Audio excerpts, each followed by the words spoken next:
élites ne sont pas très nombreuses par rapport à la population, donc c'est facile à voir que dans les élites, il y a personne. C'est clair que dans la population, parmi les Bamileke, il y en a qui s'engagent par dizaines de milliers, voire par millions. Mais il y a encore une bonne partie des peuples Bamileke qui sont dans le même état d'esprit que leurs élites. Donc ils sont déjà repliés sur eux-mêmes. Moi, je demande de sortir et de s'imposer. Et maintenant, en parallèle, les travaux que nous faisons ici, parce que ça vient aussi d'une ignorance historique. Beaucoup de Bamileke ne savent pas pourquoi ils ont cette sensation-là qu'on les déteste politiquement parlant, je veux dire. Politiquement parlant, parce qu'il y a toujours des Camerounais qui vont venir, on les dit que on les marginalise parce que non, je précise, politiquement parlant, au niveau du tribalisme d'État, ce sont les Bamileke et rien que. Actuellement, depuis 1960, ce sont les Bamileke. Ça, c'est un fait historique, mathématique, empirique, axiomique, factuel. Donc, beaucoup de gens ne savent pas, beaucoup de gens, quelqu'un met à Baham, à Banganté, à machin, il a l'impression, chaque fois qu'il arrive à Yaoundé, qu'il est au mauvais endroit. On parle les Wondo, on parle le boulot, on parle les tonnes, on parle le truc, on le regarde comme un étranger. Dès qu'il y a petite manifestation, le policier l'arrête, il libère tous les étones, les Douala, les Bassa, les Ewondo, les machins. Il garde les Bamileke, il leur dit, vous pensez que vous aurez le pouvoir, vous les Bamileke, là, vous cherchez même quoi, vous, c'est-à-dire, et il se dit, mais pourquoi? Et ça conduit donc beaucoup à se replier sur eux-mêmes, et il a dit, moi, je ne veux plus gêner les gens. Il faut maintenant s'affirmer. Parce que si vous vous repliez, vous leur donnez le droit d'une camerounité supérieure à la vôtre. Vous s'affirmer, Mifri, de façon, je cherche le thème, pour dire l'action qu'il faut poser, parce que s'affirmer, déjà s'affirmer, sauf si on entend mal, politiquement, mais faut prendre la parole, Mifri. Moi, je pense qu'il y a un miroir qu'il faut briser, il y a un verre qu'il faut briser. Il faut s'exprimer, il faut parler. Parce que moi, je crois aujourd'hui... Exprimez-vous, Michel. Est-ce que je vais prendre la bouche de quelqu'un? Est-ce que je vais prendre la bouche de quelqu'un et la bouger à sa place? Exprimez-vous. J'ai même pris l'exemple de la voiture de Menganga. Pourquoi un Camerounais a la possibilité de renverser la voiture du sous-préfet à Menganga et vous ne faites pas la même chose à Baham? Puisque le sous-préfet a rompu le contrat social, pourquoi ce qui se passe à Menganga, on ne le fait pas à Baham, on ne le fait pas à Bafang, on ne le fait pas à Banganté. À Banganté, on montre qu'on respecte trop la loi. Or, le sous-préfet vient de montrer que lui, c'est un voyou qui ne respecte pas la loi. Dès l'instant où le sous-préfet saura que si j'arrive à Banganté, que les gens veulent manifester et moi je bloque la route avec ma voiture, ils vont me bouger ma voiture, ils peuvent même me renverser dedans. Le sous-préfet va réfléchir par 2 fois avant de le faire. Si tous les Camerounais faisaient comme ça, le Cameroun allait être un peu plus pacifié. On n'allait pas envoyer les policiers tout le temps dans toutes les villes, ça aurait été impossible. Ils allaient commencer à respecter les lois. C'est ça les révolutions. La révolution, c'est le refus de se soumettre au non-droit. Celui qui se soumet au non-droit, c'est un esclave qui refuse sa révolte. C'est pour ça que moi, qu'on qualifie tout le temps d'intellectuel, ce que je n'ai jamais réclamé d'ailleurs, j'ai une position qui peut surprendre, c'est-à-dire je suis absolument fermé. Je suis absolument fermé à tout ce qui concerne élection ou je ne sais quoi, parce que j'ai fait ce que je voulais faire. J'ai testé le régime Biya là où je voulais le tester. J'ai expérimenté les derniers arcanes de l'état de droit que je voulais vérifier. J'ai eu la confirmation de ce que je cherchais et mon intelligence m'empêche de faire des choses qui vont me faire perdre du temps. Ceux qui espèrent en l'élection d'octobre, c'est-à-dire gaspillent de précieuses semaines dans le vide, ça ne mènera nulle part. La France a fait ce qu'elle avait à faire. Elle a écarté le seul danger à Yaoundé. Et donc là, c'est mort. L'autre danger, c'est le peuple, la mobilisation populaire, la mobilisation par la masse. Sauf que le peuple tribalisé, notamment ceux du sud, du centre-sud-est littoral, qui souffrent comme nous, se sont mis dans la tête que si on leur dit de descendre dans la rue, c'est pour Maurice Kamto. Donc c'est pour rétablir, dans leur tête, ils ne voient pas que la loi a été violée. C'est pour ça qu'on doit justement éduquer les mentalités, on doit décoloniser, on doit déconstruire les esprits fermés. Si tu demandes aux Camerounais descendez dans la rue, ceux de Meilleur Centre vont t'aider pour votre Kamtola. Ah, il est hors, j'ai laissé ça dit donc. Parce que lui, il n'a pas compris, il n'a même pas remarqué, il ne sait même pas, ça ne lui a pas été enseigné. Il ne sait pas, il ne connaît pas l'article 4, alinéa 1 de la loi du 21 avril 2004. Il ne connaît pas cet article-là. L'article qui dit que les décisions du Conseil doivent être motivées, doivent être justifiées, expliquées. On doit te dire pourquoi est-ce que tu as été rejeté et non balancer que non fondé ou je ne sais quoi. On te dit double candidature, on doit te prouver qu'il qu'il y a double candidature. Dès l'instant où Elekam envoie des invitations à Anissé et Kané, c'est-à-dire dans une logique régalienne, c'est clair, c'est établi que Anissé et Kané est le président et qu'il n'y en a pas un deuxième. Dès l'instant où le ministère de l'Intérieur envoie ses allocations aux partis politiques à Anissé et Kané, c'est acté, c'est factuel que c'est lui le président. Donc, si le Conseil constitutionnel dit double candidature, il doit motiver, conformément à l'article 4 alinéa 1. C'est de ça qu'il est question et qu'on doit dire aux Camerounais. Comme ils ne le savent pas, beaucoup se mettent dans la tête, c'est pour installer votre Camtola. C'est leur logiciel et c'est ce qu'on leur a dit. C'est pour ça que c'est important que nous fassions ce travail comment dire, d'éducation, de rééducation, parce que justement on a tribalisé, on a fragmenté, on a balkanisé les esprits. Donc c'est aussi dans ce siège-là que le travail que nous faisons ici s'adresse également aux Bamileke, qui doivent comprendre d'où vient cette aversion politique, comment dire, cette hostilité politique à leur égard, où ils ont l'impression d'avoir commis un crime dont eux-mêmes ignorent l'existence. Il faut qu'on leur refasse l'histoire dans des conférences comme celle-ci où on leur dit ça a été pensé par le ministère des Armées en France en mars 1960 et que la lettre de Lamberton figure, elle a d'ailleurs été publiée à la revue française de la Défense en mars 60. Elle n'a pas été publiée, dans un journal civil ou à la télé. Non. C'est-à-dire, c'était dans les documents militaires de la France, car c'est un projet militaire. Et donc, les Bamileke doivent comprendre d'où ça vient, doivent s'éduquer eux-mêmes dedans, doivent éduquer les autres dedans. C'est pour ça que c'est mauvais. Quand un être humain se dit, je cherche moi les dos et le reste je ne fais rien. Ça c'est la vie j'ai fait dire la vie du poulet. C'est la vie des abeilles. Ouais, les abeilles ne réfléchissent pas. Elles font du miel, elles font le palais de la reine, elles font les ruches, et après elles meurent. Donc, c'est-à-dire, tu deviens juste un homo economicus. Tu produis seulement la marchandise, le matériel, la substance, mais dans la tête, il n'y a pas la pensée politique. C'est dangereux quand un humain évacue en lui-même la pensée politique. Les Bamileke ont accepté un rôle qui les déshumanise. Ils font seulement le business, ils cherchent un cap et c'est tout. Le reste, ils se plient aux lois, ils ne font pas bouger les lignes. Ça, c'est très dangereux. Donc voilà comment dire les ingrédients pour mener il y a bien un projet. Et maintenant dans le domaine pratique, comme j'ai dit Michel, c'est-à-dire appliquer le rapport de force citoyen, c'est-à-dire le nombre. Le sous-préfet dit qu'il bloque la route. Une fois que vous avez éduqué les Bamileke du quartier où on a bloqué la route, ils viennent en masse devant le sous-préfet et disent « Nous, on est là pour faire respecter le droit, monsieur le sous-préfet, tu n'es pas au-dessus de la loi. Si tu ne bouges pas ta voiture dans les 10 secondes, nous, on la pose par terre. » Et personne ne nous en voudra parce que c'est toi qui ne respectes pas la loi, c'est pas nous. Ils le font en nombre, comme ça s'est passé à Menganga, aucune police ne fera rien. Mais si vous êtes couard, si vous êtes docile, on va vous taper avec la matraque à Baham et à Bafang, pendant que ceux de Menganga font la même chose et rentrent chez eux comme si de rien n'était. C'est ça la vérité. C'est d'ailleurs ce qui se passe depuis les années 60. On laisse le contrat social être rompu et on se plie, on accepte, on adopte, on adhère et voilà. C'est-à-dire, l'une des raisons d'ailleurs pour lesquelles j'ai dit à notre président que moi je n'allais pas respecter la moindre consigne de vote, c'était dans le même état d'esprit. Atangna Clément a rompu le contrat social. Donc je ne peux plus, moi, être dans le contrat social et dire aux gens, allez voter, Chirom, allez voter. C'est valider la violation du contrat social qui s'est passé en amont. C'est valider le fait qu'on écarte celui qu'on veut. Et je reste là comme un naïf, comme un zombie en disant, je vais aux élections quand même. Pour moi, c'est une attitude débile. Je ne peux pas. Il a rompu le contrat social, je romps aussi le mien. Le contrat social va revenir quand les deux parties vont appliquer le contrat social, dont notre exhortation à envoyer les Camerounais dans la rue revendiquer la dissolution de ces bêtises et les comme le Conseil constitutionnel et on recommence à zéro tout le jeu politique dont on renégocie un nouveau contrat. Là, je vais reparler d'élections. En attendant, ça ne m'intéresse pas. Et c'est ce que je recommande moi, c'est mon avis personnel. Ma position...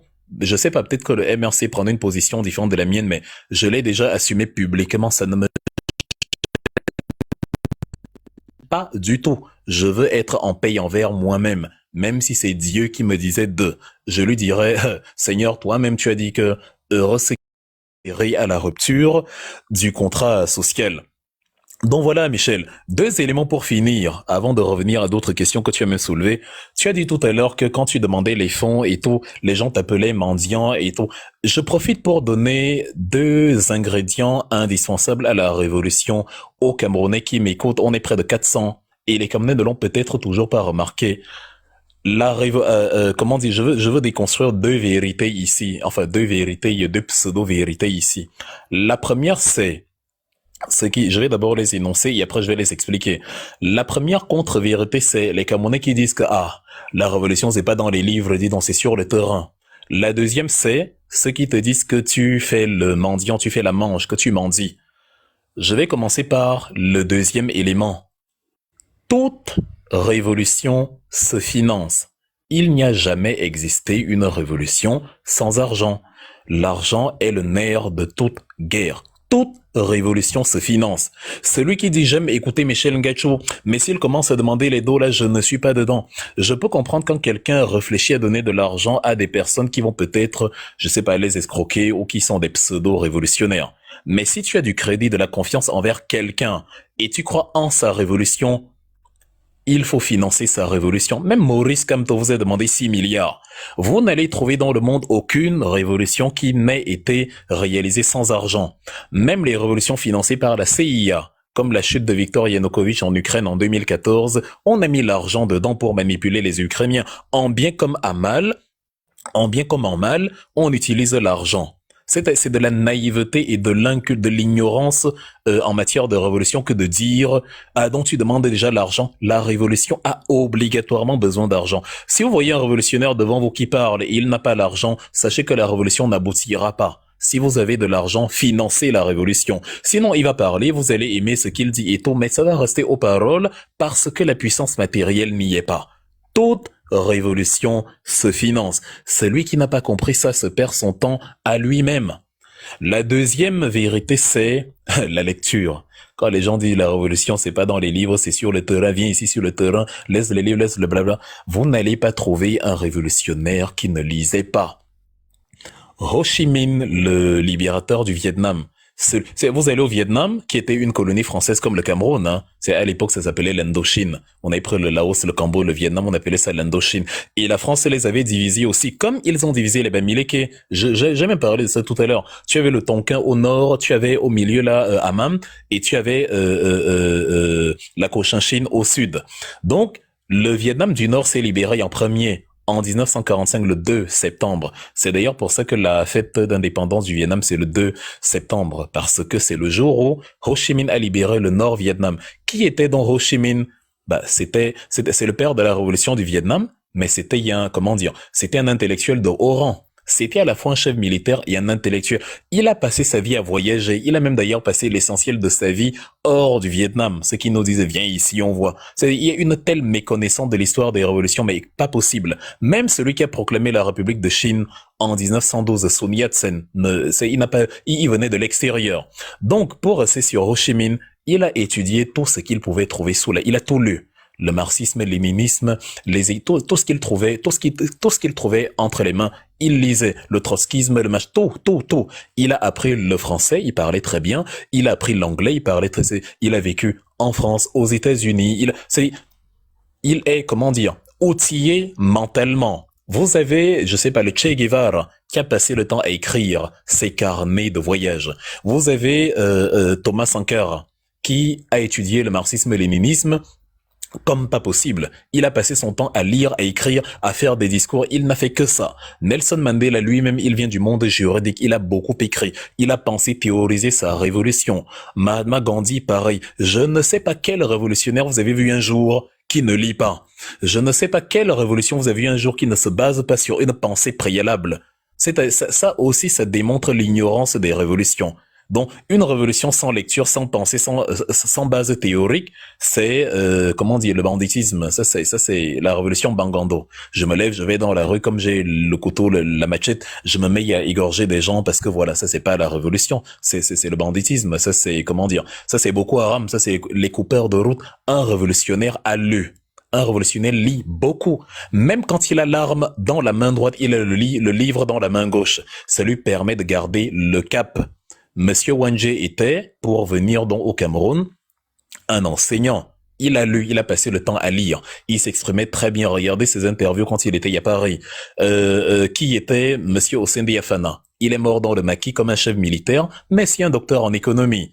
Qui était Félix Moumier, il vient de l'école William Ponty de Dakar.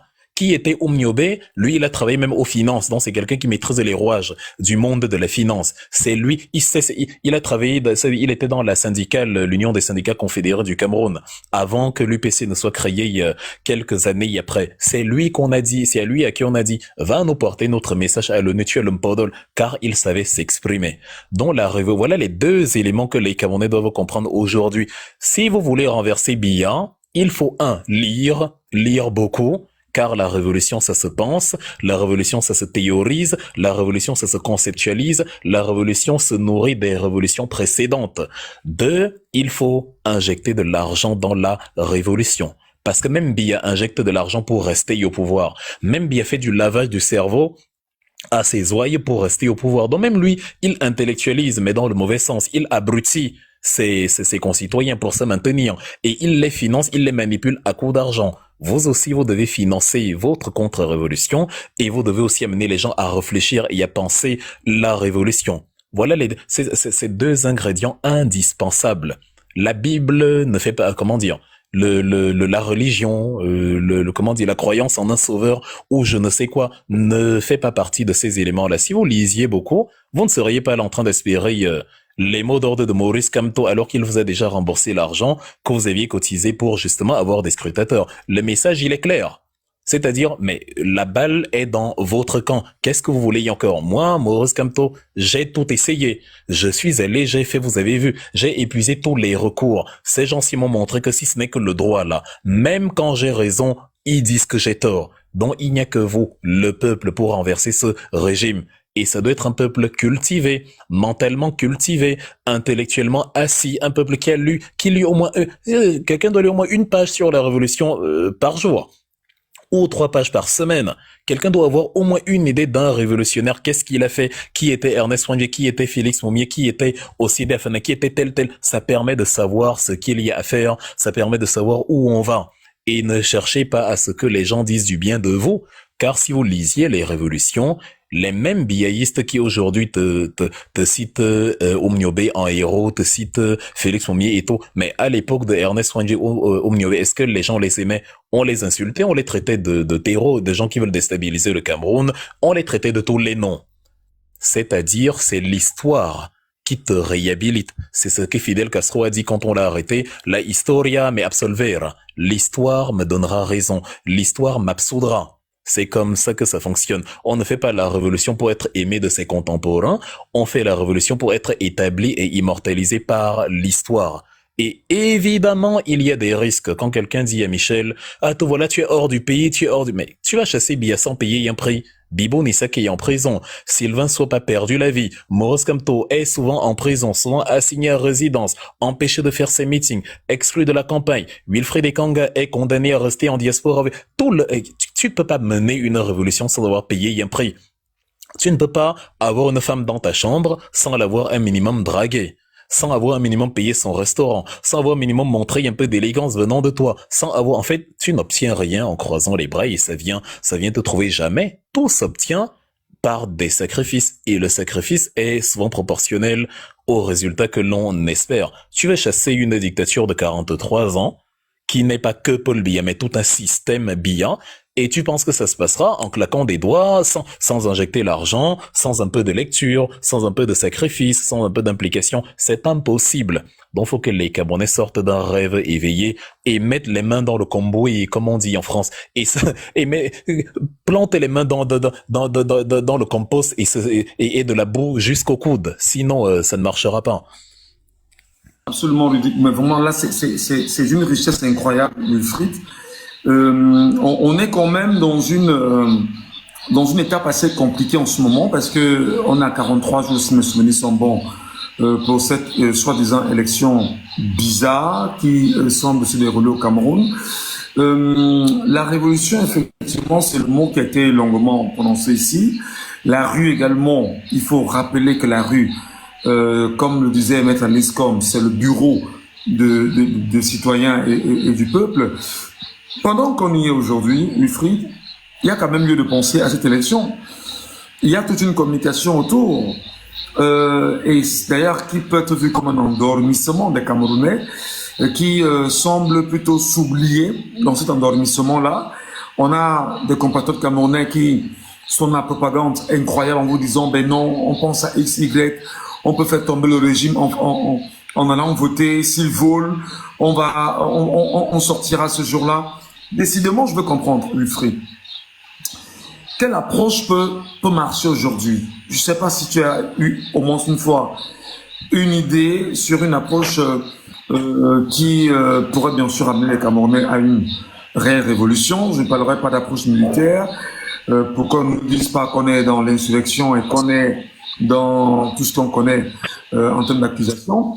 Mais il faut quand même qu'il y ait une approche participative aujourd'hui qui amènera tous les Camerounais à se faire entendre. Je dis bien tous les Camerounais. C'est-à-dire que dans le tout, je parle ici quand même d'un nombre assez important. Quelle approche aujourd'hui te passe à l'esprit? Parce que le temps de lire et le temps de passer à l'action, est-ce qu'on peut combiner les deux? Si oui, comment? J'ai pas entendu la fin, ça s'est un peu coupé. Je dis, est-ce qu'il faut absolument lire et passer à l'action, comme tout à l'heure tu nous le présentais, le temps de lire, parce que le temps de lire, et pour comprendre, c'est compliqué. Qu'est-ce qu'on fait là, à l'instant? Parce qu'il faut absolument mener les Camerounais à tout faire pour dire non à cette élection bizarroïde qu'on va nous imposer pour le prochain.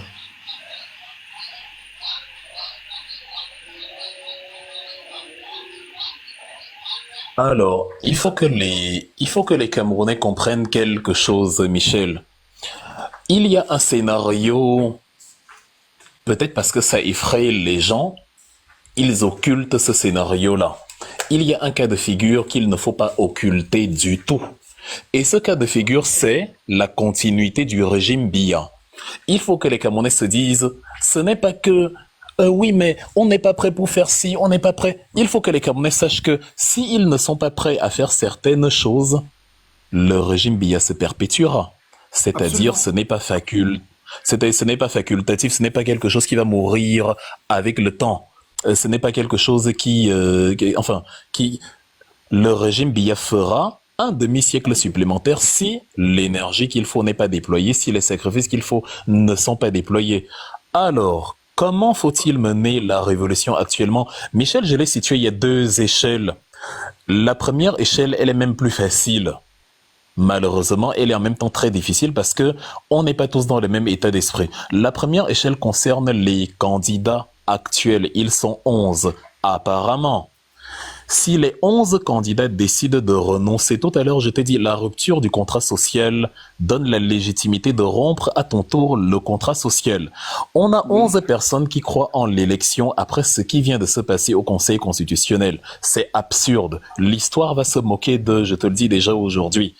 Quand on va reparler de ces éléments dans quelques années, les enfants, demain, nos enfants, nos petits frères demanderont comment ces gens ont pu aller à cette élection malgré ce qui venait de se passer. C'est vraiment comme si je sais pas, tu as appris qu'il y a des coupeurs de route qui ont kidnappé la fille de 8 ans de ton voisin quand elle allait, je sais pas, au Marigot.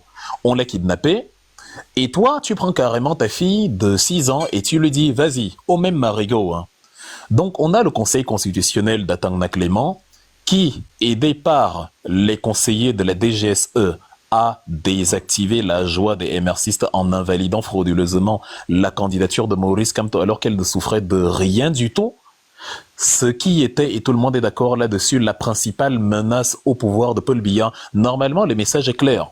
Paul Biya est prêt pour évincer sa principale menace. Ça veut dire que quel que soit ce que vous voyez là, tant que ce n'est pas la menace, tant que ce n'est pas dangereux, tant que ça ne fait pas peur au régime, on les laissera se déployer. Vous n'avez pas besoin de vous creuser la tête pour savoir si Chiroma a pas gagné l'élection ou non.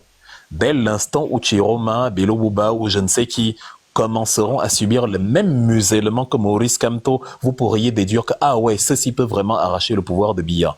S'ils ne subissent rien de ce que Maurice Kamto a subi, sachez qu'il n'y a rien à craindre en ce qui les concerne. Le pouvoir ne les craint pas, c'est-à-dire le pouvoir ne voit pas par quel mécanisme il pourrait lui arracher le pouvoir.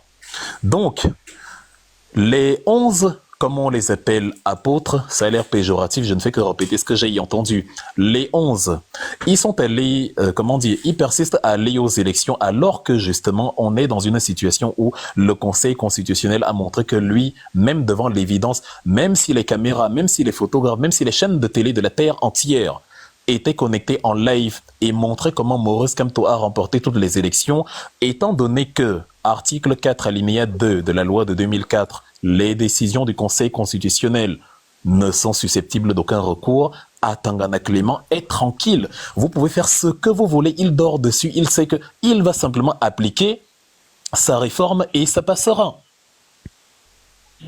Mon frère, tu parles comme ça, je ne sais pas comment on va... Je ne sais pas, moi je parle un peu comme au Kamel, frère. Qu'est-ce qu'on va faire pour réveiller ce peuple-là, mon frère? Qu'est-ce qu'on va faire pour réveiller les Camerounais? Je n'ai pas fini, En fait, c'est quand tu parles, tu vois, tu me donnes des frissons, frère, c'est ce que je veux dire, voilà. Mais vas-y, je t'écoute. Oui, oui, Michel, je disais donc que la première chose à faire, parce qu'il y a deux cours. Tu m'as demandé si j'ai pensé à cette révolution. Je te donne dans la méthode la plus facile, celle qui est immédiatement applicable. C'est-à-dire les 11 personnes qui sont actuellement en lice face à Paul Biya pour les élections en question. Il leur suffit de montrer leur grandeur politique en appliquant la seule coalition qui vaille la peine actuellement, la coalition du renoncement. Depuis, on fatigue les têtes des gens avec la coalition de l'opposition, candidature unique et blablabla. Tu ne vas trouver, Michel, aucun pays dans le monde où l'opposition a fait une coalition unique. Ça n'a jamais existé, jamais. Il n'y a pas besoin, quand le jeu électoral est équilibré, quand quand les textes sont clairs et appliqués, quand l'arbitre est équitable, il n'y a pas besoin de coalition, de candidature unique de l'opposition pour gagner. Tu peux faire la coalition avec 2-3 partis qui ont la même vision du monde que toi et ça suffit, tu vas gagner. Exemple, la coalition du PASTEF au Sénégal, où il y avait une belle petite quinzaine de candidats. Il n'y avait pas que Amadou Ba de l'APR et Bassirou Diomaye Faye du PASTEF. Il y avait une belle petite quinzaine de candidats, entre 17 et 20, je sais même pas. Il y avait entre 17 ou 19, je sais plus. Mais il y avait une belle petite quinzaine de candidats, presque une vingtaine. Ça n'a pas empêché Bassirou Diomaye Faye, et ceci alors que l'élection au Sénégal, il y a 2 tours, ça n'a pas empêché Bassirou Diomaye Faye de gagner l'élection au premier tour. Ça signifie donc que le délire de la candidature unique, ce n'est pas ça qui nous permettra de chasser Paul Biya. Ce qui peut chasser Paul Biya, si les gens veulent une action unique, c'est le renoncement unique de tous les candidats. Parce que même si tu es un complice de Paul Biya, même si tu es un parti satellite ou je ne sais quoi, tu dois quand même aimer l'état de droit. Je veux bien, on dit que tel, je sais pas, Cabral, Hiram Liodi, enfin, on dit qu'il y a des partis satellites là qui soutiennent Paul Biya ou qui sont là pour accompagner Paul Biya. Je veux bien. Mais tu peux être partisan du parti au pouvoir tout en étant partisan de l'application de la loi. Ça signifie que bon, tu veux que le parti au pouvoir remporte, mais au moins tu veux que les règles soient équitables. Donc, même les partis dits satellites au parti au pouvoir doivent réclamer l'application de la loi de 2004 par le Conseil constitutionnel, ce qui n'a pas été fait. On ne peut pas dire aux Camerounais qu'on va les gouverner, on va présider au destiné de la nation, si en même temps, on n'arrive pas à leur montrer comment on peut se sacrifier pour que le droit soit dit. C'est pour ça, Michel, l'une des raisons pour lesquelles je ne peux pas me prononcer pour aucun des candidats. Parce que la loi a été violée et ils disent qu'ils partent quand même. Je n'ai donc pas la garantie que ces gens-là, même s'ils prennent le pouvoir, si la loi est violée contre moi, je n'ai pas la garantie qu'ils peuvent se sacrifier pour moi. Je suis plutôt en train de voir que si la loi est violée contre moi et que eux, ça les arrange, ils vont s'en foutre, ils vont partir. C'est ce qu'ils sont en train de faire. C'est même pas un soupçon ou une accusation superficielle où quelqu'un peut me dire que Wilfried, tu fais des accusations en amont, attends d'abord qu'ils aient le pouvoir et ensuite... Non, là je suis en train de voir comment justement ils sont incapables de renoncer.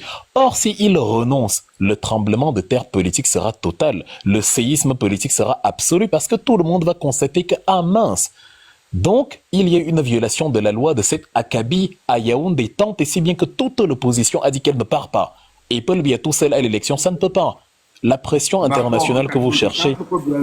En 84, c'est vrai qu'on va dire qu'on était sur le coup du parti unique encore. après avoir mis le président Amadou Ahidjo, ou le feu président Amadou Ahidjo, Paul Biya est allé à une élection présidentielle tout seul en 84, en janvier 84. Il Non, a ça c'est remporté. pas des élections. C'est pas des élections. Il y avait pas de multipartisme. C'est pas des élections. Ça, ce qui s'est passé en la première vraie élection, et encore qu'elle était le SDF et les forces du changement, les forces de l'UPC, Union pour le changement, étaient outrageusement muselés. Mais la volonté était telle que malgré tout, John Fondi a remporté l'élection. Donc là, en fait, comme les lois sont violées en amont au niveau du dépôt des candidatures par l'instance suprême, l'instance juridique suprême, à savoir le Conseil constitutionnel, la République du Cameroun, pour l'instant, n'existe pas. Et on ne peut pas aller dans une élection dans un pays qui n'existe pas. Il faut d'abord recréer le pays. Si dans ton pays, ton Conseil constitutionnel obéit aux ordres d'un individu, en l'occurrence Ferdinand Ngongo, ou à la grosse coiffure de Chantal, tu n'es pas en République. Tu es dans une sorte dans une sorte de zoo avec des voyous qui te confondent avec de la viande à manger. C'est tout. C'est pour ça que j'ai défini le Cameroun comme dans une masse de terre où la population sert juste de viande pour les carnassiers des taudis. C'est tout. Donc je ne comprends pas comment les 11 candidats là peuvent nous expliquer que ils vont penser à nous, à l'état de droit, à la justice, alors que devant eux, une injustice est en train de se passer. Ils ont le pouvoir de faire bouger les lignes. Ils ne le font pas. Ils nous fatiguent avec des mobilisations dans leur ville, dans leur fief, à nous montrer que c'est comme tu t'es mobilisé dans ton fief, dans ton département, dans ta région, ça veut dire que tu as gagné des élections. Je n'aime pas qu'on insulte mon intelligence. C'est du blabla. C'est de la poudre de perle. Ça ne va nulle part. Ça n'ira nulle part. Et pour que je me prononce pour quelqu'un, il faut que Maurice Kamto nous a montré comment lui, il peut se sacrifier pour nous, pour les problèmes que lui, il n'a pas et que nous, on a. Les problèmes d'emploi, les problèmes d'avenir, les problèmes d'infrastructure. Il peut prendre son billet d'avion, il part en Californie avec toute sa famille, il reste là-bas jusqu'à la fin de sa vie. À sa mort, il dit « Incinérez-moi et jetez mes cendres dans le Pacifique comme on fait en Occident. Je m'en fous du Cameroun. » Ça ne va rien lui. Il n'a pas besoin du Cameroun. C'est le Cameroun qui a besoin de lui. Mais il a quand même dit « Je viens pour le Cameroun. » Même si moi, je n'en ai pas besoin. Moi, j'ai déjà accompli ma vie. Les autres sont là. C'est eux qui ont besoin des voix des Camerounais parce que jusqu'ici, ils n'ont pas fait grand-chose pour le Cameroun. La plupart d'entre eux n'ont d'ailleurs rien fait du tout. Ils débarquent ex nihilo à partir de rien, de nulle part, parce que eux, ils ont besoin de nous et réclament nos voix. Maintenant, l'histoire les met face à un test. Sacrifiez-vous pour le peuple camerounais et montrez que vous pouvez renoncer à vos 30 millions, parce que ce sont les 30 millions de Camerounais qui sont plus importants pour vous. Vous pouvez renoncer à vos 30 millions de caution, car c'est les 30 millions de concitoyens qui sont la priorité à vos yeux.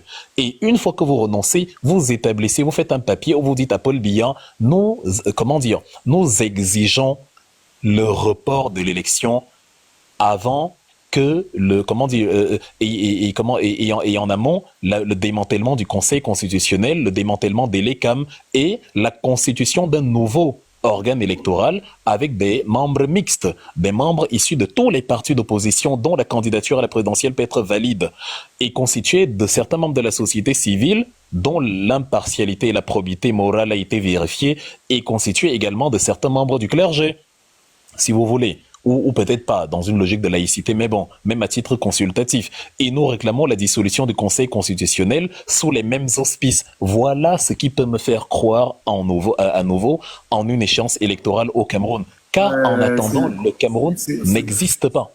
Ça allait être toute une utopie. C'est pour ça que je t'ai dit, Michel, que les Camerounais ne doivent pas oublier l'option qui consiste en la perpétuation de la dictature. J'ai besoin de réfléchir dessus de fond en comble. Ce que je dis, c'est ce qui doit être fait. Je ne cherche pas à savoir si c'est possible là. Je dis, j'affirme, si ce n'est pas fait, la dictature restera 50 ans encore. Et là, c'était ma première mesure. Là, je vais te proposer maintenant la deuxième. Et tu as vu, comme je t'ai dit, Michel, peut-être même toi, tu as oublié. Les Camerounais ont oublié justement l'alternative selon laquelle la dictature va continuer. Il ne faut pas croire que les choses vont changer, hora. Non, les choses ne vont pas changer, hora. Il faut faire certaines choses pour que les choses changent. Si ces choses ne sont pas faites, la dictature va continuer. Voilà l'autre scénario. Donc, avant dans le troisième scénario, la perpétuation de la dictature, je te donne le scénario numéro 2 pour la révolution. Mais ce que je viens de dire là, c'est la chose la plus facile. Ils sont 11. Ils n'ont qu'à se lever, même aujourd'hui. Ils peuvent mettre fin à toute cette mascarade aujourd'hui, mais ils ne veulent pas le faire. Comme les gens continuent donc de me casser la tête avec cette histoire d'élection, moi je leur dis, voici la chose à faire. Si ces candidats-là veulent que je dise quoi que ce soit à leur sujet, c'est ça qu'ils doivent faire. Le reste ne m'intéresse pas. S'ils ne font pas ça, ils perdent leur temps. Ils ne vont rien gagner là. Je le dis, je l'affirme, je le déclare, je mène n'importe qui au défi. Chiroma ne gagnera pas la présidentielle. Ne rêvez pas en plein jour. Il ne la gagnera pas. Normalement, vous êtes censé le savoir. Il ne la gagnera pas. C'est parce que tu mobilises des gens dans ton fief. Il ne la gagnera pas. Nous, on aurait fait 10 fois plus si on n'avait pas le musellement de malade mental du régime de Yaoundé. C'est pas ça, là. C'est pas ça, là. Ça suffit pas. Et encore que, on a une capacité de mobilisation absolument immense, étendue aux 4 coins du territoire. On n'a pas de mobilisation dans le fief de Maurice Kamto, exclusivement. Donc, deuxième alternative, cher Michel, c'est la révolution populaire. Là, tu vas me demander comment faire pour qu'elle se réalise. Je vais te dire, ce n'est pas à moi de me justifier de la raison pour laquelle le peuple ne s'est pas mobilisé le 5 août. Elle aurait dû avoir lieu le 5 août. Nous avons fait un travail de tous les instants. Nous avons fait un travail de sensibilisation sur l'impératif venant du Conseil constitutionnel de respecter la loi. Maurice Kamto a même fait ça ici sur la place de la République. Il a dit, je ne leur ai jamais rien demandé d'autre que de respecter la loi. Il vous a dit à vous, les Camerounais, et les Camerounais du pays suivaient, que tout ce que je demande à ces gens, c'est de respecter la loi. Maintenant, s'ils ne respectent pas la loi, on va danser la même danse. Comme les Camerounais sont habitués à Jésus, à aller à l'église tous les dimanches, on a violé la loi contre Maurice Kamto sous vos yeux. Vous êtes assis, vous avez encore attendu que ce soit Maurice Kamto qui vous dise descendez dans la rue et manifestez contre le piétinement de la République du Cameroun. S'il vous avait donné le mot...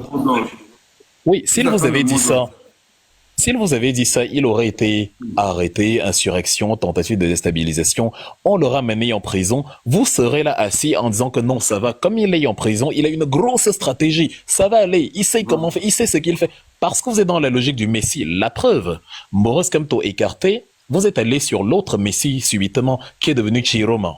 Et vous êtes en train de nous expliquer que ce que vous n'avez pas pu faire pour Maurice Kamto, vous le ferez pour Chiroma. En réalité, ce que vous êtes en train de faire, c'est que comme vous avez vu les populations du Nord un peu courageuses secouer la voiture à Menganga, vous vous dites que ils vont faire la même chose pour Chiroma et comme ça le régime va tomber. Ce n'est pas que vous vous êtes dit vous allez sortir ou vous allez... Non, vous avez trouvé un autre sauveur. C'est la mentalité anti-révolutionnaire, ça. Ça, c'est la mentalité religieuse. C'est la mentalité œcuménique, c'est la mentalité, ecclésiastique. On n'est pas l'église ici, ecclésia, c'est l'église. Et c'est ça donc qui fait que le peuple camerounais, heureusement comme dit Tchana Pierre, il n'est jamais trop tard. Mais le peuple camerounais a déjà raté l'épisode 1 de sa révolution. Ça aurait dû se dérouler le 5 août. Regardez les Ivoiriens qui n'ont même pas, je l'ai dit récemment, le même type de problème que nous. C'est-à-dire les Ivoiriens, eux, ils ne sont pas dans une situation où on a évincé un parti politique ou la coalition des opposants.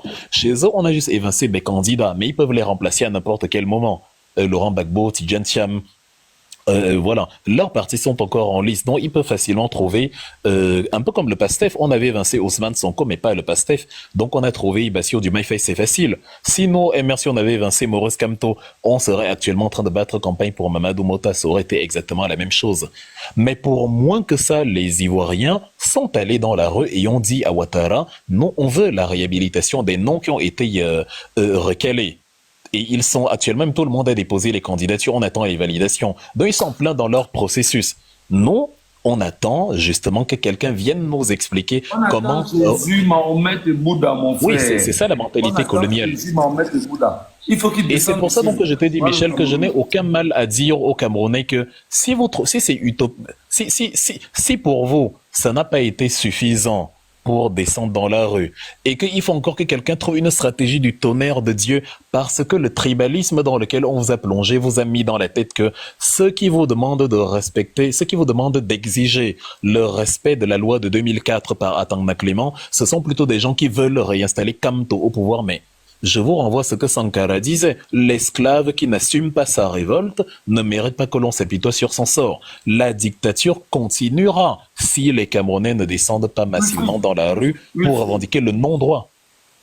Wilfried, cette citation de Thomas Sankara, à chaque fois que je l'écoute, que je lis Thomas Sankara là-dessus, je le dis, c'est un prophète. Permets-moi mon frère, vraiment tu parles tellement bien, on peut t'écouter toute une journée sans se lasser.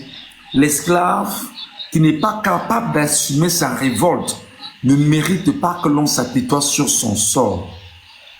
L'esclave qui n'est pas capable d'assumer sa révolte, c'est-à-dire que l'esclave, je pense à un moment donné qu'il faut définir ce que c'est que cet esclave même à un moment donné. On ne peut pas être dans un précaré, on peut être dans un enclos colonial, on ne peut pas avoir la tête justement du Cameroun, des gens qui ont fait allégeance à une France prédatrice, impérialiste, sauvage et barbare, et qui sont là justement pour s'en faire plein les poches, et ne pas réaliser au gré de la mauvaise gouvernance qu'on fait bien sûr du peuple camerounais aujourd'hui, un peuple d'esclaves. L'esclave qui n'est pas capable d'assumer sa révolte.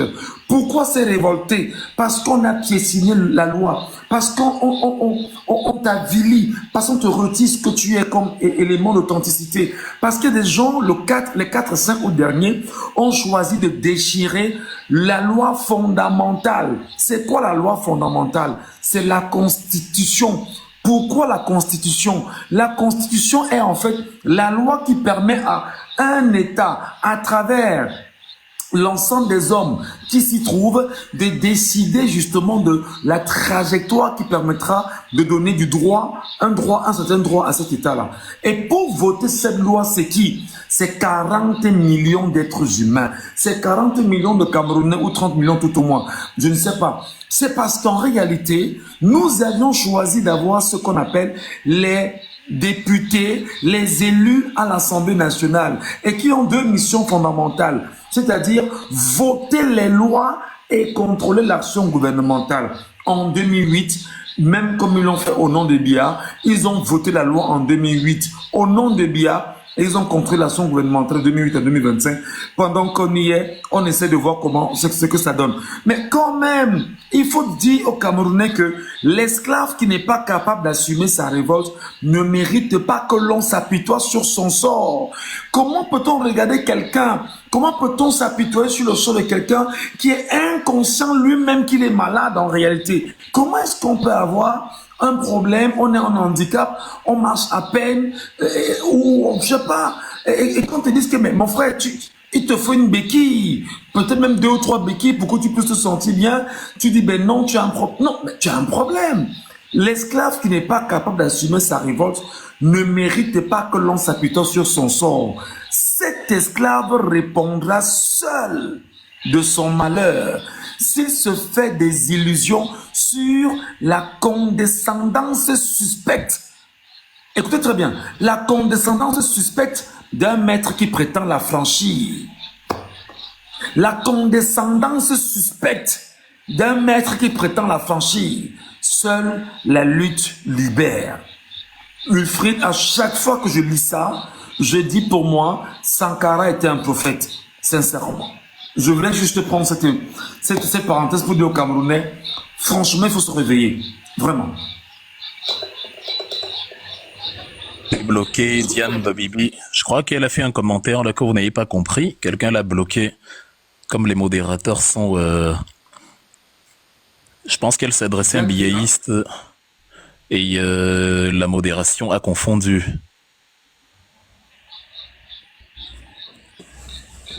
D'accord, on va regarder. Diane Babibi, c'est ça?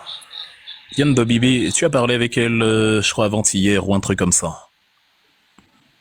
Ou démuté ou débloqué, je sais pas, vous l'avez muté ou débloqué ou un truc du genre. Ok. Donc voilà, Michel, en fait, et maintenant, donc, que faire? Comme on dit, toutes les actions, pour que les Camerounais ne se disent pas que Wilfried, tu dis alors que c'est perdu et que les Camerounais, comme ils ont raté l'épisode pour descendre dans la rue, que faut-il faire? Nous avons le 26 septembre la manifestation que nous organisons à Genève. Ce que les Camerounais doivent comprendre, c'est que les manifestations que nous organisons en diaspora, c'est pour leur donner du carburant à eux, En général, quand on s'est mobilisé en diaspora, il y a eu une mobilisation parallèle au Cameroun, dont nous allons tout faire pour que Genève soit inondée. Et en plus, c'est le village de Paul Biya, la place des Nations, et il y a 200 mètres de l'intercontinental. C'est-à-dire, cet individu, ce vampire-là, qui ne respecte aucun droit de personne au Cameroun, a carrément pris ses quartiers depuis une quarantaine d'années, juste en face de la place emblématique des droits de l'homme. C'est comme, il n'y a pas meilleure manière de se moquer des gens, en fait. Et quand on voit Paul Biya, l'intercontinental, en face de la place des Nations, je pense que les Suisses rigolent beaucoup. Les Suisses se disent, mais voilà un individu qui n'a aucune idée de ce que sont les droits de l'homme, et c'est ici que lui, il vient s'installer, ici, à l'intercontinental, juste à quelques encablures du Palais des Nations. Donc, nous allons partir là-bas, et nous allons nous arranger à ce que la mobilisation soit de très grande envergure pour que justement les Camerounais voient ça et ça réveille en eux un sursaut d'orgueil. La diaspora fera ce qu'elle a à faire. Mais les Camerounais doivent arrêter de penser. Il y a 400 personnes qui m'écoutent ici. Si chacune des 400 personnes, je ne sais pas, communique ce type d'information à, je sais pas, 10 personnes, ça fait 4000 personnes. Dans une logique exponentielle, chacune des 10 personnes communique à 10 personnes. Très rapidement, se retrouve à 4 millions de personnes et le Cameroun tout entier reçoit l'information assez rapidement.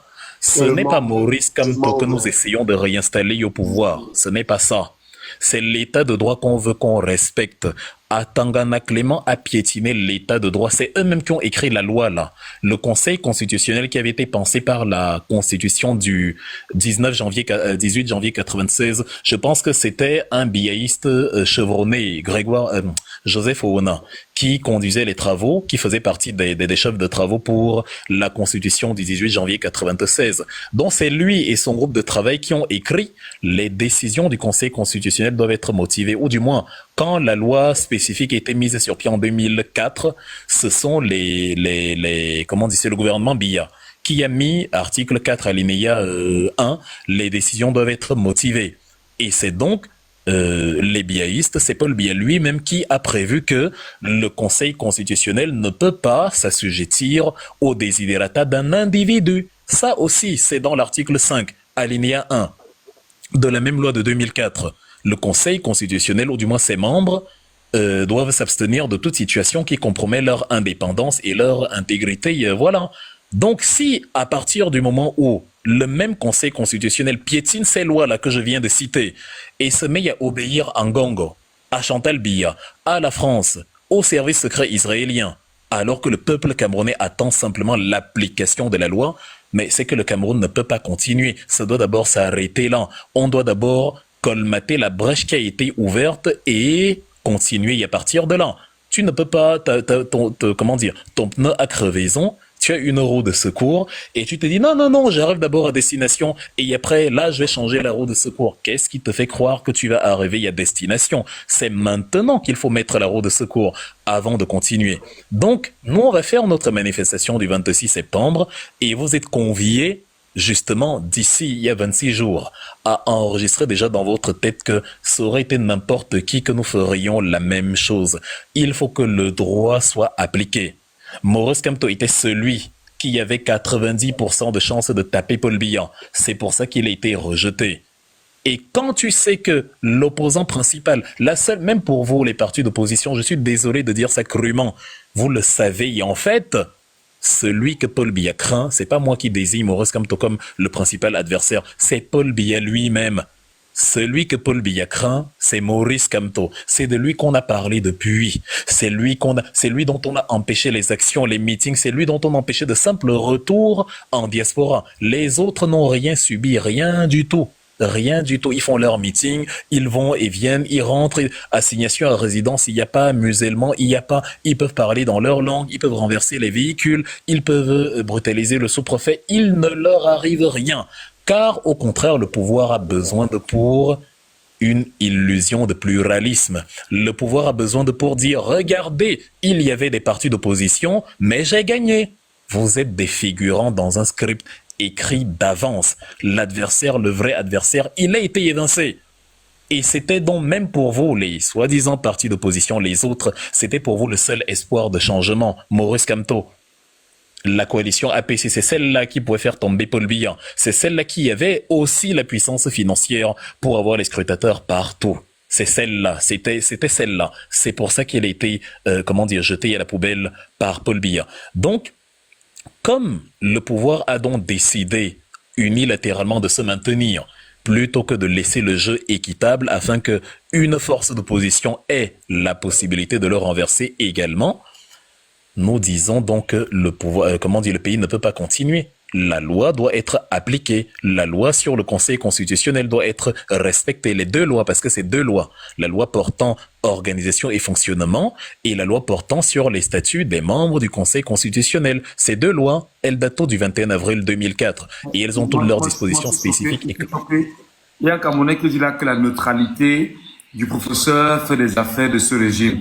Moi, je suis tout le temps choqué des Camerounais qui attendent du professeur. Des Camerounais qui disent que non, on attend ce que le professeur va dire. Je suis certain que si on va plus loin, on va quand même demander, mon frère ou ma soeur, donne-nous un peu, tu t'es inscrit quand même sur une liste électorale. Je doute effectivement qu'on soit arrivé à ce niveau. Mais non. On vous dit il faut bloquer appel masqué là, mais vos modérateurs dorment ou c'est comment? Ne laissez pas les biaistes, ça pique des yeux de les voir. C'est-à-dire, où tu augmentes le nombre de modérateurs, Michel, faut ajouter d'autres personnes. Les gens qui vous privent de droit n'ont aucun droit chez vous. À qui? Il y a un qui se fait appeler appel masqué. Son cerveau est masqué, il se fait appeler appel masqué. Ils n'ont aucun droit, je n'accorde aucun droit aux biaistes. Donne la modération à Leurisbo. Leurisbo écrit en commentaire ou à Diane de Bibi. Donne-leur la modération. Ils vont t'aider à nettoyer les... Ou donne à Diane de Bibi. Tu vas confirmer Leurisbo 13, voilà. Tu vas confirmer la célérité dans l'éradication des esprits tordus. Ils viennent sur ton live, ils perturbent le live en commentaire et puis encore ils signalent ton live. Il ne faut pas leur laisser le moindre droit. Moi, je n'applique pas la pluralité. Tout ce qui me dit, c'est avec ça que vous voulez gouverner le pays, je bloque immédiatement. Oui, c'est avec ça qu'on veut gouverner le pays. Il n'y a pas de demi-mesure. C'est eux qui nous ont rendus comme ça. C'est pas, on n'est pas nés comme ça. On a un autre commentaire, s'il te plaît. Et abonnez-vous à la page de Michel, sinon ça ne va pas marcher, hein.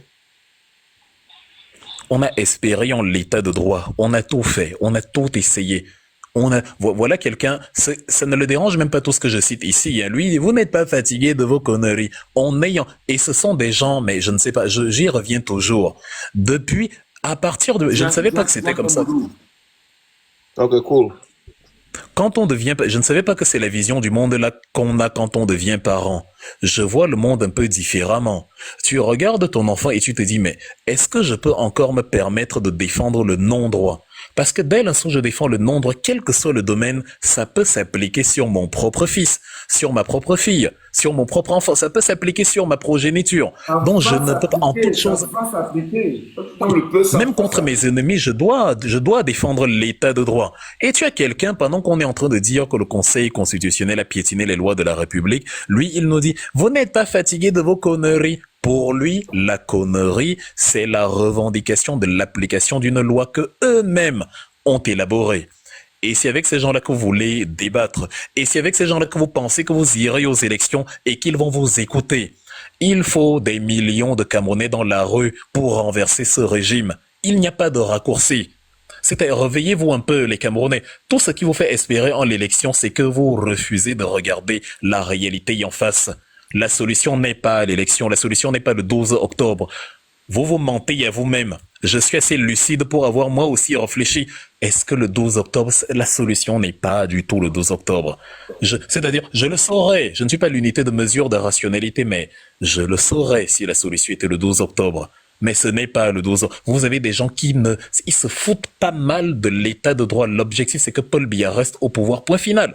Je suis entré, on m'identifiait dans une plateforme où les Camerounais, les biaistes, étaient en train de commenter par dizaines, par centaines, de lancer des compliments à Dieudonné Yebga. C'est-à-dire, c'est pas des partisans du Manidem version Yebga, non. C'est des biaistes. C'est pas des gens qui, oui, merci, Yebga, tu es notre président, Anissé Kane voulait te prendre le pot. Non. C'est des biaistes qui disent Paul Biya, hoye. 50 ans encore de vie sur toi. Merci Dieu donné Yebga. Je n'ai pas vu un militant du Manidem version Yebga. Je n'en ai pas vu. Je n'en ai pas vu. Monsieur Benoît Mevois a dit que enlevez-le dedans. On veut faire de lui un militant au forcing. Il est même encore sur le site de Paul Atanganji, le site des criminels. Administré par un criminel. Quelqu'un vous a dit enlevez-moi dedans, mais il est quand même encore sur le site du Minat comme secrétaire au Manidem version Yebga. Ce sont les billettistes qui écrivaient dans la publication, mais identifiée sur TikTok hier matin. Bravo Yebga, Paul Biya Hoye. Donc, il fait le jeu de Paul Biya. Donc, ce n'est pas l'état de droit leur préoccupation. Leur préoccupation, c'était de tout mettre en œuvre pour que Paul Biya se maintienne. Ils le feront à nouveau. Et vous n'allez pas vous lever pour revendiquer la victoire de Chiroma. C'est impossible. Car votre état d'esprit, ce que les coachs en développement personnel appellent le mindset, ce n'est pas l'état d'esprit des révolutionnaires. C'est l'état d'esprit des crédules qui pensent que l'élection va donner quoi que ce soit. La preuve, oui que oui, on va aller, vraiment on va battre campagne. Votons, c'est que coalition de machin. Vous parlez comme si on était dans un état normal. On va coaliser, on va aller voter, on va surveiller. Mais qui vous a dit qu'on vous laissera même surveiller? Vous allez surveiller dans le bureau du Lamido? Si la révolution populaire n'effraie pas ce régime en le faisant tomber, les Lamibés n'auront pas peur de faire voter les gens chez eux. Les militaires n'auront pas peur de faire voter les gens dans leur caserne. C'est quand le peuple montre que si vous osez, je sors par millions, que les militaires, les Lamibés, les chefs traditionnels n'osent plus faire ça. Parce qu'ils savent qu'à la moindre escarmouche, le peuple va encore se mobiliser et ça ira mal pour leur matricule. Comme vous ne faites pas ça, vous êtes dans l'esprit de ceux qui vivent dans un état normal et qui croient en l'élection. Pour vous donner bonne conscience, vous dites, après le 12, on va sortir. Vous n'aimez pas plus Chiroma que vous n'aimiez Maurice Kamto. C'est faux. C'est faux. C'est-à-dire quand les nordistes vont revendiquer la victoire de Chiroma dans son fief au nord, vous aurez la lourde responsabilité de faire la même chose au sud. Et ça reste à voir si vous serez capable de la revendiquer. D'ailleurs, encore faudrait-il qu'il gagne. A-t-il des scrutateurs dans cette région? Sans compter que le régime n'utilise pas que le... Attends. Il a bossé sur quelle période de Rufi? On n'a pas vu Chiroma. On n'a pas vu Chiroma. Chiroma a pris la peine de mobiliser les Camerounais à quel moment? Qu'est-ce que Chiroma a fait? Est-ce qu'on peut comprendre aujourd'hui? Est-ce qu'on peut déduire aujourd'hui que Chiroma a pris la peine de faire le travail que Maurice Kamto a effectué pendant les 7 dernières années? Amener les Camerounais à s'inscrire massivement sur les listes électorales. Aujourd'hui, tout le monde est allé s'inscrire parce qu'on savait que c'était Maurice Kamto. Tu me permets rapidement de faire le lien avec la sortie de Cabral de ce jour. Cabral Libi qui, d'ailleurs, lors de son... C'était un meeting, je ne sais pas, forcément, je ne les suis plus. Hein. Moi, j'ai dit que moi, je ne vais plus... moi, j'ai rien suivi, Michel, donc je n'en ai pas la moindre idée. J'ai pas de temps à perdre. La vie est courte et le temps précieux. Donc même moi, je ne sais pas de quoi tu parles. J'ai quand même eu... on a eu cet extrait qui est en train de circuler sur les réseaux sociaux où Cabral lui demande à tous les candidats recalés à l'élection présidentielle, du moins par le Conseil constitutionnel et Elections Cameroun, de se joindre à lui dans le train du changement camerounais. Mais vous vous demandez, mais on vit finalement dans quoi? Tu as suivi ça, j'espère. Au moins, tu as eu l'extrait, non? Non, je te dis non. Tu es sérieux là? Mais la vie est courte et le temps précieux, Michel. Quand tu sais que tu n'es pas végétarien, tu ne pars pas là où on vend la saucisse végane ou la saucisse à base de, je sais pas, de moutarde et de semoule. Tu vas vers la saucisse de porc ou de bœuf, car tu es un carnivore. Je ne suis pas végétarien, donc je ne vais pas dans les restos végétariens. La solution n'est pas l'élection, donc ça ne m'intéresse pas tout ce qui y a trait. C'est une perte de temps. Ça fait que j'ai pas suivi. Tu me permets, il est 6h33 au Cameroun. Les Camerounais, certainement, sont en train de se réveiller au fur et à mesure. Et très souvent, au petit matin, le cerveau un peu plus frais pour comprendre de quoi c'est la question. Peut-être pour ceux qui nous retrouvent à l'instant, on a passé presque une petite minute de veille. Nous parlons politique. Pas pour jouer, pas pour rire, pas pour perdre le temps, mais parce que nous essayons à chaque fois de réfléchir sur des stratégies qui peuvent être utiles pour les Camerounais en l'état. Bon, pendant qu'on y est à Ufri, moi je le dis tout le temps, il faut trouver le moyen de mettre les Camerounais en confiance. Il faut trouver le moyen de mettre les Camerounais en confiance. Moi, j'avais un projet. Et j'en parle ici, devant tout le monde. Moi, j'ai dit, Au Cameroun, les gens aiment ce qu'on appelle le choco. Les gens aiment ce qu'on appelle la motivation. Les gens aiment le petit truc que tu vas faire, tu vas poser un acte, tu nages après, garde-moi même 2000 là-bas, je mange. Parce qu'on sait forcément qu'on a affamé, on a infantilisé les Camerounais. Moi, j'ai dit, tout à l'heure, je l'ai évoqué, Wilfried, je propose que l'on regarde la souche la plus importante du Cameroun, qui est la souche féminine, et que les femmes rentrent dans le deuil du Cameroun. Le deuil du Cameroun, c'est quoi? Les femmes aujourd'hui savent personnellement que ce sont les femmes, bon, pour celles qui savent, ce sont les femmes qui ont libéré, en son temps, le Burkina Faso, en chassant littéralement Blaise Compaoré. Elles ont pris des spatules.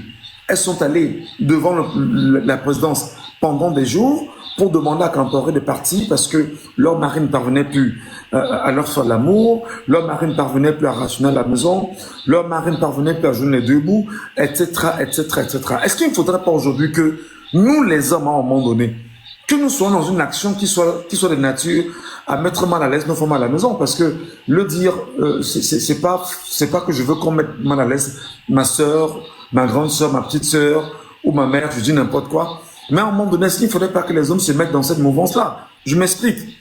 Nous voulons que les femmes prennent la peine de faire ce que tout le monde a fait toute cette nuit. Qu'elles se mettent devant les écrans, qu'elles pleurent, Wilfried. Je souhaite qu'on puisse avoir 1 million, 2 millions d'images rassemblées au Cameroun en 2 jours, où des femmes se lamentent, où des femmes disent qu'elles n'en peuvent plus, où des femmes veulent absolument qu'on entende leur voix, et que des femmes mettent le peuple camerounais en confiance. Est-ce qu'une stratégie comme celle-là, c'est trop demandé aux femmes, Wilfried? Est-ce qu'elles ne peuvent pas se dire, tous les soirs, on se donne rendez-vous à 18h, on fait le deuil du Cameroun devant nos caméras, chaque soir à 18h, et on partage cela sur les réseaux sociaux. Est-ce qu'à un moment donné, des actions pareilles ne peuvent pas marcher, mon frère? Ça, il fallait, c'est-à-dire ça, faut le faire. Tu es très créatif, cher ami. Après, je ne peux vraiment pas me permettre d'entrer dans les chambres des gens. Je m'impose quand même certaines limites. Je ne peux pas décider de la fréquence à laquelle les gens se font plaisir dans les 4 murs. Ça, vraiment pas. Par contre, ce que tu dis pour le Burkina Faso, en fait, la contribution des femmes, en tout cas dans les révolutions, ça n'a jamais été un élément négligeable. Même ce qu'on appelle la Première Guerre mondiale, a pris fin grâce aux femmes, justement. C'est même d'ailleurs pour ça que nous célébrons aussi le 8 mars. En 1917, le point de départ de la révolution d'octobre 1917, qui fait tomber le tsar Nicolas Romanov, Nicolas II de Russie, et qui instaure justement le régime des bolcheviks avec Lénine, ça vient du fait que les femmes s'indignent parce que les maris sont effectivement, comme tu dis, allés en guerre. Ils sont absents. Donc il y a énormément de femmes qui sont à la maison dans les villes. Donc c'est un peu compliqué. Il y a certaines tâches typiquement masculines entre guillemets. Bon, aujourd'hui, les féministes adeptes du politiquement correct vont désapprouver ce que je dis, mais bon, on se comprend en personne sérieuse. Donc voilà, c'est certaines tâches, c'est certains trucs dans la ville, je sais pas, les éboueurs, les charpentiers et tout. Voilà, ça manquait un peu parce que les hommes étaient à la guerre et les hommes qui vont à la guerre, c'est toujours les plus jeunes, les plus valeureux, les plus forts. Donc voilà. Et ça fait que les femmes, de manière générale, la vie devenait compliquée. Imagine-toi un monde sans femmes. Ça donne un peu ce que ça donne pour les femmes, un monde sans hommes. Et se sont donc bien manifestés auprès du gouvernement en disant que oui, à un moment donné c'est trop là, les hommes sont partis, ils sont pas là, on veut le retour de l'activité économique, on veut du pain, on veut voilà. Et donc ça c'était bien avant la chute du tsar, parce que la chute du tsar va intervenir en octobre. Or le mouvement des femmes c'était précisément le 23 février du calendrier orthodoxe. Tu sais que les Russes n'ont pas le même calendrier que nous. Et il s'avère que le 23 février du calendrier orthodoxe tombait le 8 mars du calendrier grégorien, celui que nous utilisons.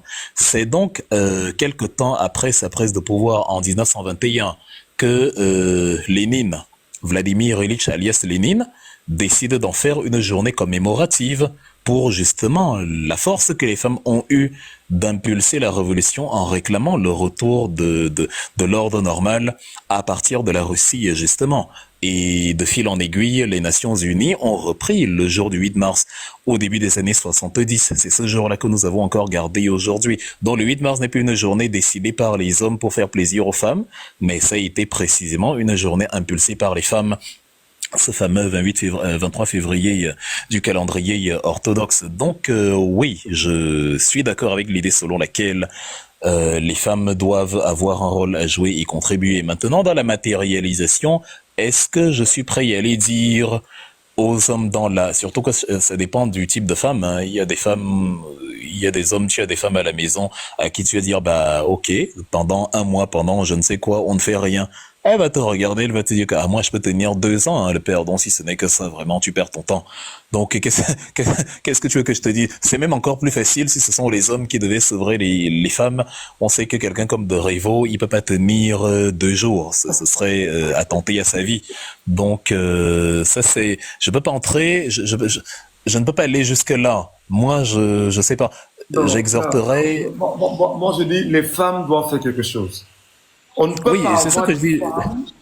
Elle doit faire quelque chose, c'est sûr.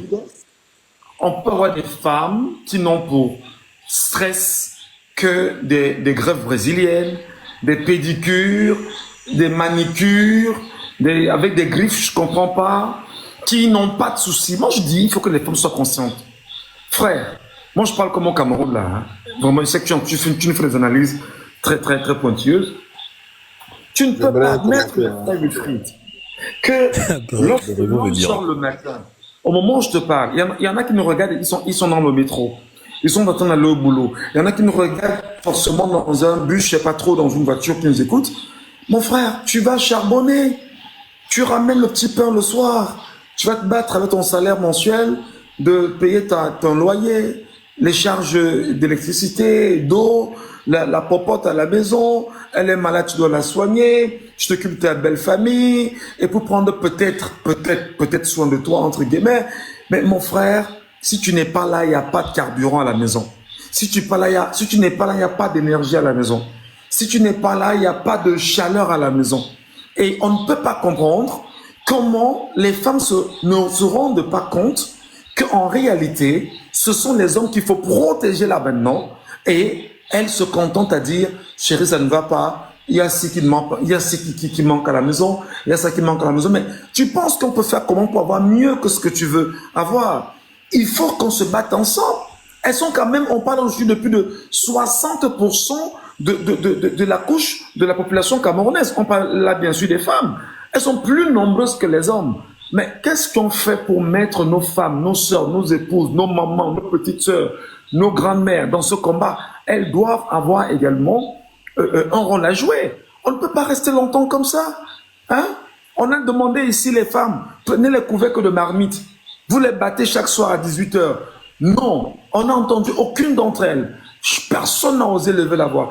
On a dit, mais écoutez, si ça ne va pas combattre les marmites à 19 h et qu'ils ne nous entendent pas et qu'on le fasse pendant 3 jours, à partir du 4e jour, on les battra de 19 h jusqu'à minuit. Sachant qu'on fera un bruit national, tout le monde entendra parler, ben, rien, que dalle, aucune femme, bon, pas qu'aucune, ben, j'ai pas vu une image jusqu'à présent venant des réseaux sociaux où une femme s'est fait, c'est-à-dire a choisi de dire, je suis dans une famille, je tape mes couvercles de marmite, j'ai le sifflet, et en restant devant ma porte, en restant au balcon de ma maison, en restant, je vais dire ça comment, dans la barrière de ma maison, j'ai vu aucune image pendant qu'on est. Ça fait une semaine aujourd'hui.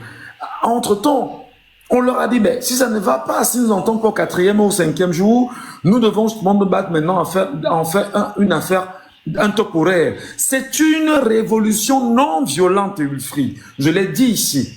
C'est une révolution non violente. Et parce qu'elle est non violente, on finira par vous écouter. On finira par nous écouter. Et ceci met en confiance le peuple camerounais. Qu'est-ce qu'on fait pour que les gens se lèvent dans ce pays? Qu'est-ce qu'on fait? Et ils vous disent, bah écoute, tu es en Europe là-bas, tu